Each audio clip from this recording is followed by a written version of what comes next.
You learned to read a room before you learned to read a book.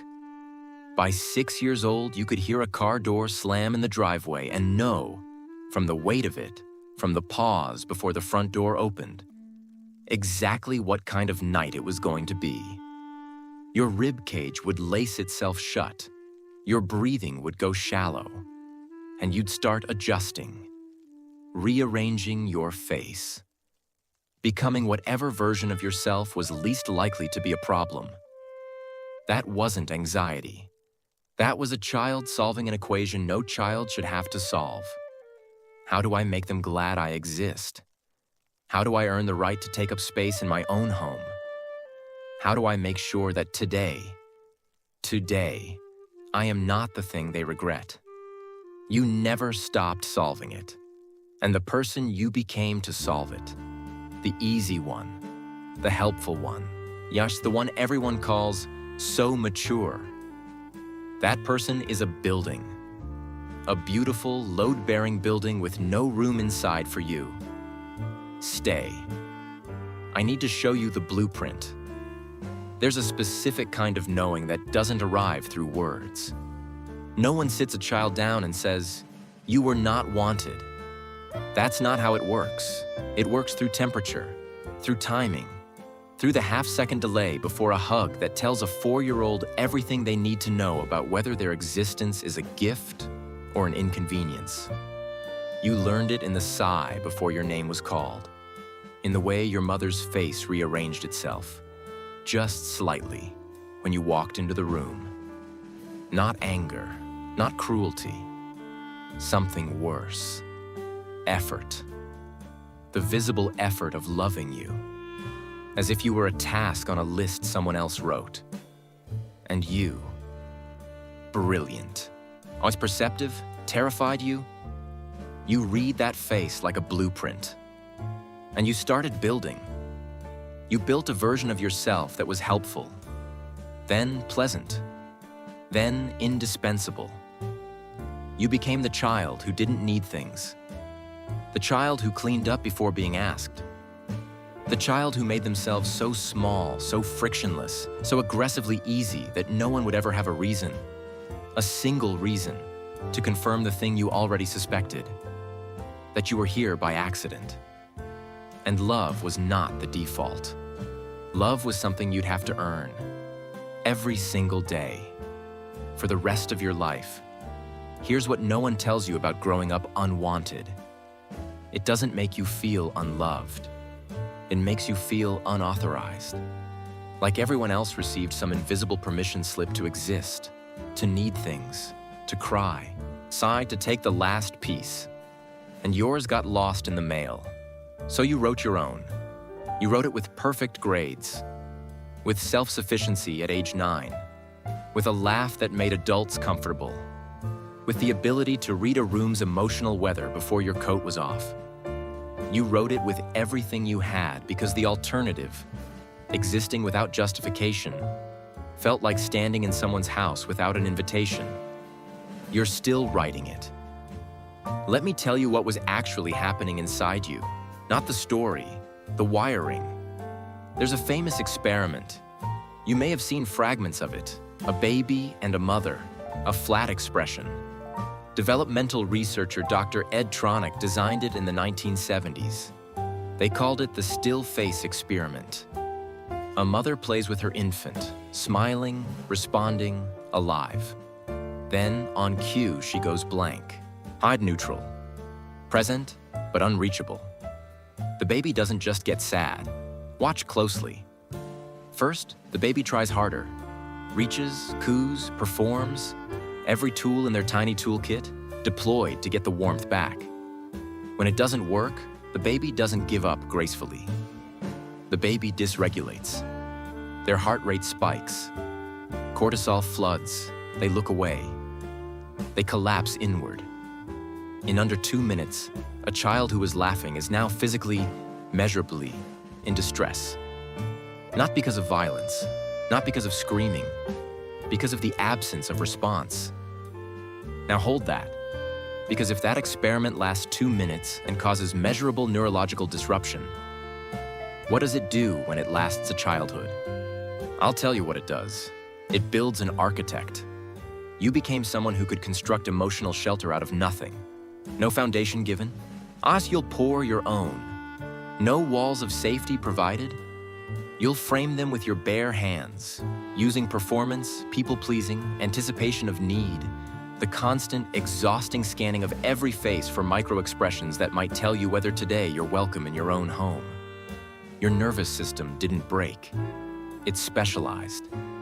It became a threat detection system of extraordinary sensitivity, calibrated not for loud dangers, but for the quiet ones, the ones that live in pauses, in tones, in the space between what someone says and what their body reveals. You know exactly what I mean.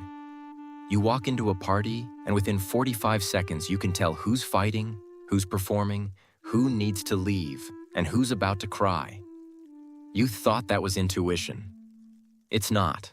It's surveillance. A security system that never got the signal to stand down because the threat was never a single event.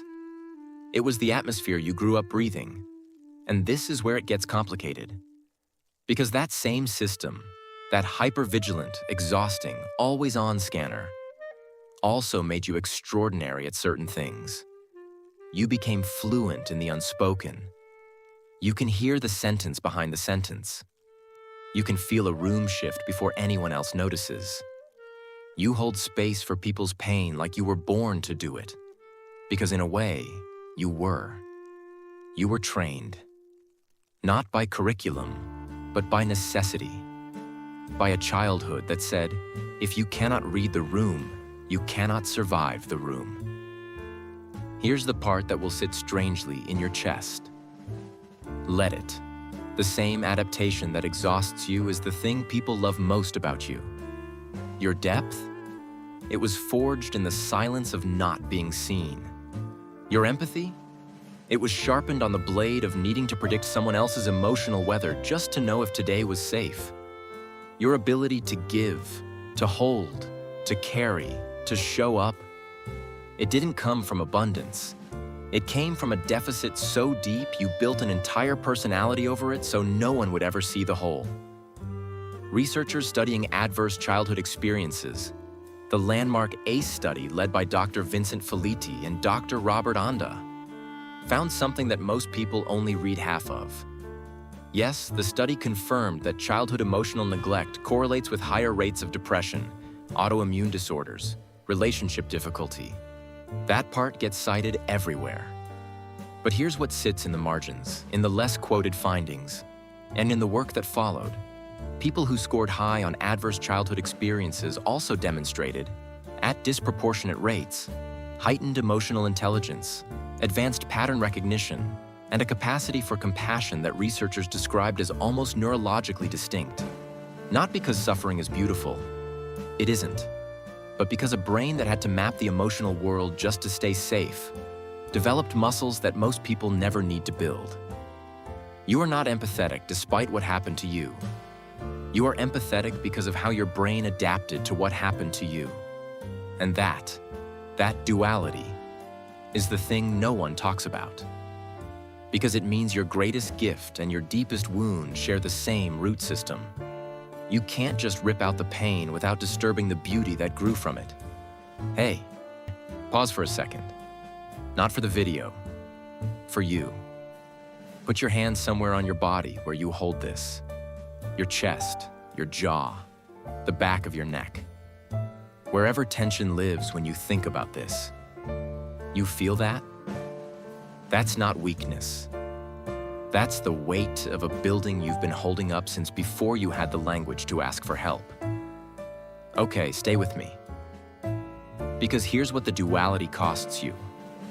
And this is the part no one sees because you've gotten so good at making the cost invisible. You are tired in a way that sleep doesn't fix. Not tired like you need a vacation. Tired like you've been performing the role of someone who deserves to be here for so long that you've forgotten it's a performance. Tired like the building you constructed has no room marked yours. Every room is a guest room, and every wall is a mirror facing outward. Every hallway is designed for someone else's comfort. You built a cathedral of usefulness, and you live in the broom closet.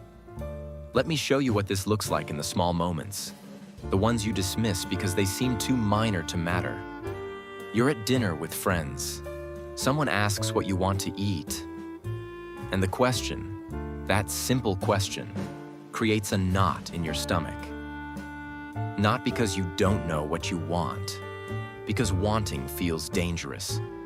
Because the last time you wanted something openly, you were met with that face, that sigh, that micro-expression that taught you, your desires are a burden. So you say, I'm easy into whatever everyone else wants.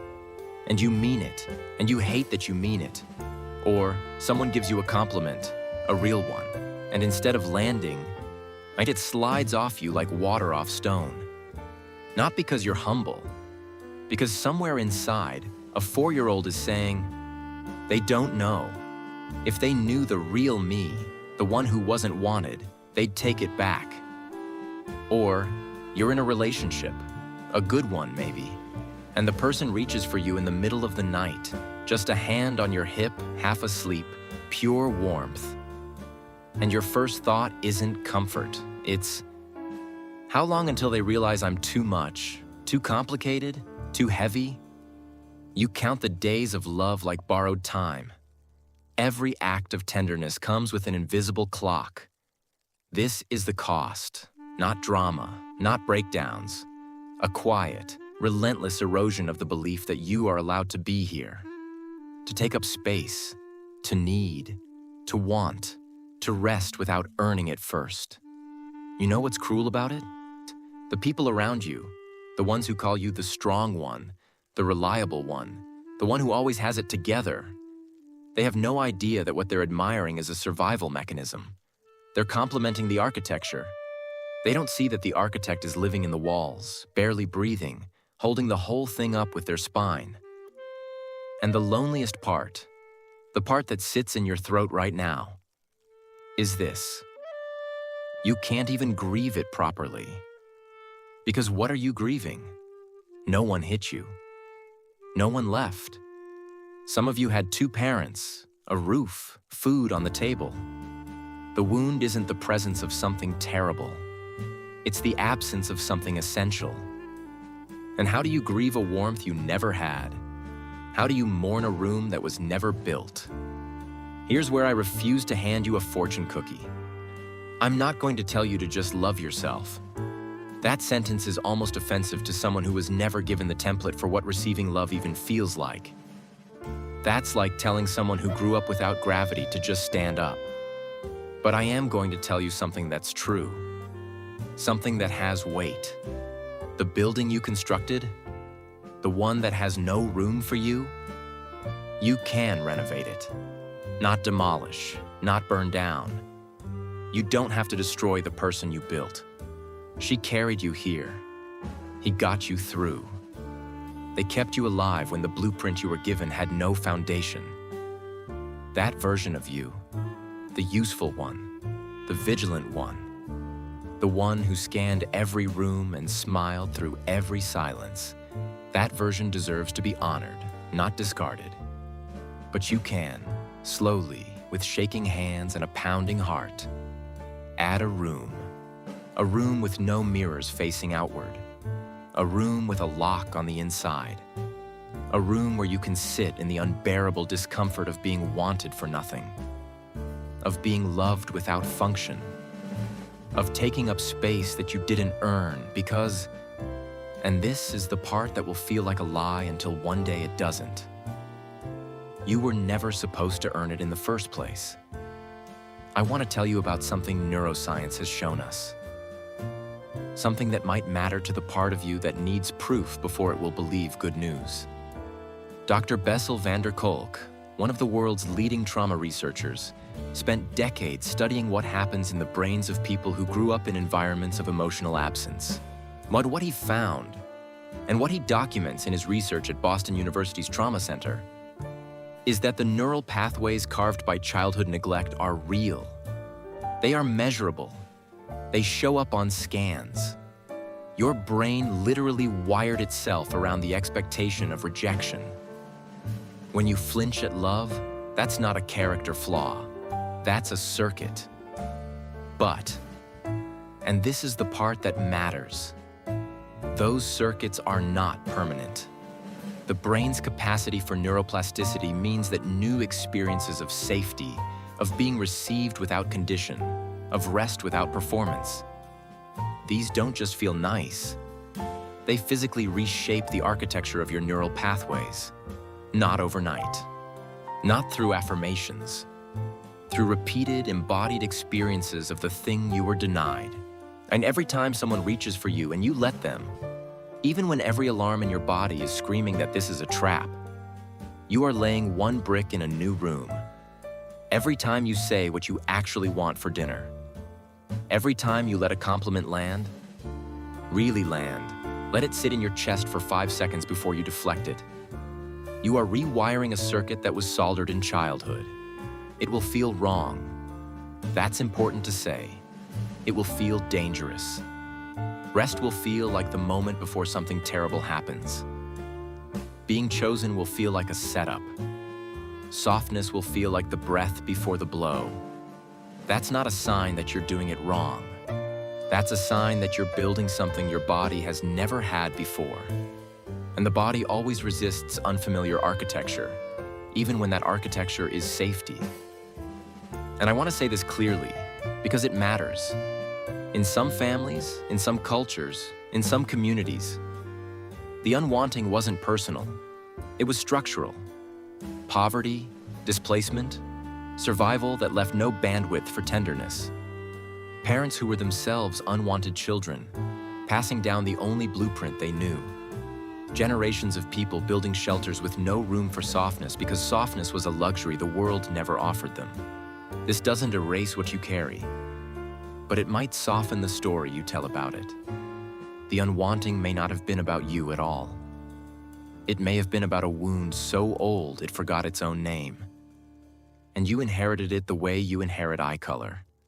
Without consent, without explanation. Understanding this doesn't make it hurt less, but it might make it hurt differently. Less like a verdict. More like a weather pattern you can finally step out of. So here's where we are. You entered this video sideways, quietly, the way you enter most rooms, already apologizing for the space you're about to take up. And I want to offer you something that might feel almost unbearable in its simplicity. You are not an accident that learned to be useful. You are a human being who built a cathedral with no foundation. And the fact that it's still standing is not evidence of your brokenness. It's evidence of a strength so profound that you mistook it for your personality. The building is beautiful. You are not the building. You are the one who built it. With trembling hands, with no blueprint, with a 4-year-old's certainty that if they just tried hard enough, got quiet enough, art became good enough, someone would finally turn toward them with warmth that didn't feel like work. That 4-year-old is still in there, still scanning, still performing, still holding their breath in the doorway, waiting to see if today is the day they're welcome. I need you to hear this, not in your mind, but in your body. Drop your shoulders, unclench your jaw, let your hands go soft. You are welcome here, not because of what you do, not because of what you carry, not because you've made yourself easy to love, but because you exist. And that, just that, was always supposed to be enough. Now, if you felt this, if something in your chest shifted, even slightly, I want you to do one small thing. Put your hand on your heart, not metaphorically. Right now, feel it beating. That rhythm, that steady, that stubborn rhythm, has been going since the moment you arrived. It never once asked for permission. Let it teach you something. If this reached the part of you that's been holding the building up, comment the words, "I'm building my room." Not for me. For the version of you that's been living in the walls, waiting to be invited into their own life. And if you know someone who carries this, someone who enters rooms sideways, who apologizes before they speak, who has been the strong one for so long they've forgotten they're allowed to sit down. Send them this, not to fix them, just to say, I see the building. I see how long you've been holding it up, and I think it's time you walked inside.